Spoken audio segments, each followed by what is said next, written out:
Dear student, welcome to ICP Academy. இந்த வீடியோவில் CMA Foundation 4.5 Dishonor of Checks section 138 பற்றி நம்ம பார்க்க போகிறோங்க. Dishonor of Checks section 138 check is said to be honored if the bank give the amount to the payee. இப்போ payee நமக்கே தெரியும், யார் அந்த அமௌண்ட்டை ரிசீவ் பண்ணுறாங்களோ அவங்க தான் payee. யார் அந்த இன்ஸ்ட்ருமெண்ட்டை ரிசீவ் பண்ணுறாங்களோ they will be known as payee. அவங்க அந்த அமௌண்ட்டை மொத்தமாக ரிசீவ் பண்ணிட்டாங்க, அது ஹானரிங் ஆஃப் செக். இன்கேஸ் அந்த அமௌண்ட்டு ரிசீவ் பண்ணும்போது ஏதாவது ப்ராப்ளம் ஆயிடுச்சு அப்படின்னா அமௌண்ட்டில் அக்கௌண்ட்டில் அந்த இடத்துல நம்ம அந்த டிரான்சாக்ஷனை கம்ப்ளீட் பண்ண முடியாது. அந்த அமௌண்ட் ரிசீவ் பண்ணல, ஹானர் ஆகலை அப்படிங்கும்போது அந்த இடத்துல அந்த டிரான்சாக்ஷனை நம்ம கம்ப்ளீட் பண்ண முடியாது.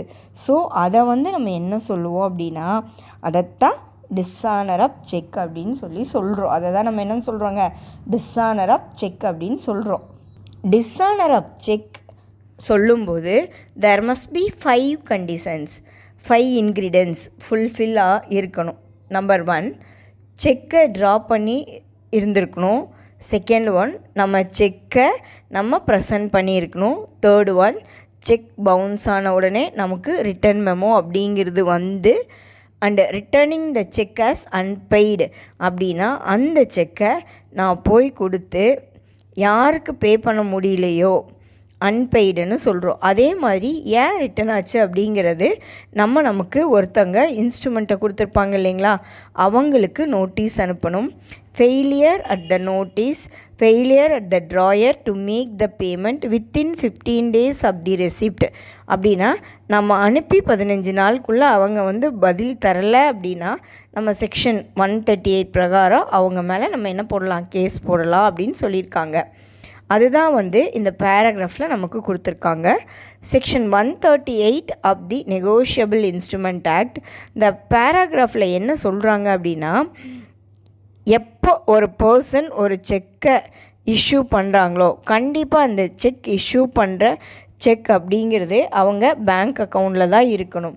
எந்த அக்கௌண்ட்டில் பணம் இருக்கோ அந்த அக்கௌண்ட்டில், எந்த பேங்க்கில் அக்கௌண்ட் இருக்கோ அந்த ஒரு செக்கு அதான் நம்ம என்ன பண்ணணும் அப்படின்னா இஷ்யூ பண்ணும்போது இன்கேஸ் அந்த ஒரு அக்கௌண்ட்டில் இருந்து ஏதாவது ஒரு அமௌண்ட்டு ஹோலாக இருக்கலாம், பார்ட் அமௌண்ட்டாக இருக்கலாம், டெப்டாகவும் இருக்கலாம், லைபிலிட்டியாகவும் இருக்கலாம். இது இல்லாமல் பே பண்ணணும், ப்ராப்பர் பெய்டு இல்லை அப்படின்னு அது வந்துச்சுன்னு வச்சுக்கோங்களேன், இன்சஃபிஷியன்ட். ஸோ அந்த இன்சஃபிஷியன்ட் தான் நம்ம என்னன்னு சொல்கிறோம் அப்படின்னா டிஸ்ஆனர் ஆஃப் செக்.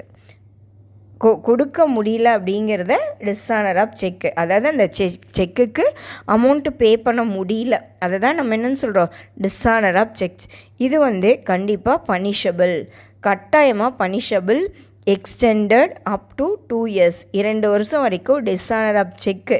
அதாவது செக்கில் ஏதாவது ஏமாத்து வேலை நடந்ததுன்னா பனிஷ்மெண்ட் உண்டு அப்படின்னு சொல்லியிருக்காங்க. பனிஷ்மெண்ட் கொடுக்கறதுக்கு முன்னாடி எந்த மாதிரியான விஷயங்கள் பண்ணியிருக்கணும் அப்படின்னா, செக்கு டிஸ்ஆனரான செக்குடைய பீரியட் மெஜாரிட்டி எவ்வளோ நாள் அப்படின்னா 6 monthஸாக இருந்துச்சு. ப்ரீவியஸாக இப்போ 3 monthஸாக மாற்றிட்டாங்க. நம்ம அந்த செக்கை 3 monthsக்கு அப்புறம் ஏதாவது ஒரு டிரான்சாக்ஷன் நடந்து அதில் ப்ராப்ளம் ஆகியிருந்தது அப்படின்னா கண்டிப்பாக அவங்க கேஸ் போடலாம்.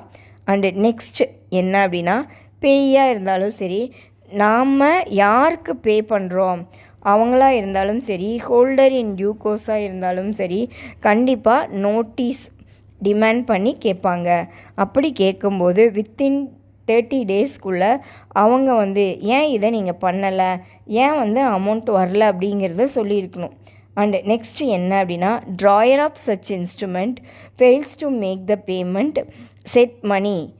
இப்போது நான் ஃபஸ்ட்டு நோட்டீஸ் அனுப்பியாச்சு, செக்கு கொடுத்தவங்களுக்கு நான் நோட்டீஸ் அனுப்பி இந்த மாதிரி நான் பேங்க்கில் போட்ட மணிக்கு அமௌண்ட் அப்படிங்கிறது வரல, நோட்டீஸ் அனுப்பியாச்சு, வித்தின் 15 daysக்குள்ளே அவங்க ரெஸ்பாண்ட் பண்ணி ஆகணும்.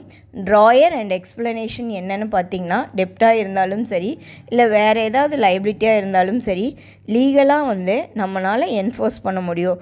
அப்போது இதே மாதிரி தான் செக் அப்படிங்கிறது வந்து ஒரு லைபிலிட்டி, கண்டிப்பாக நம்ம அதை லீகலாக என்ஃபோர்ஸ் பண்ண முடியும்.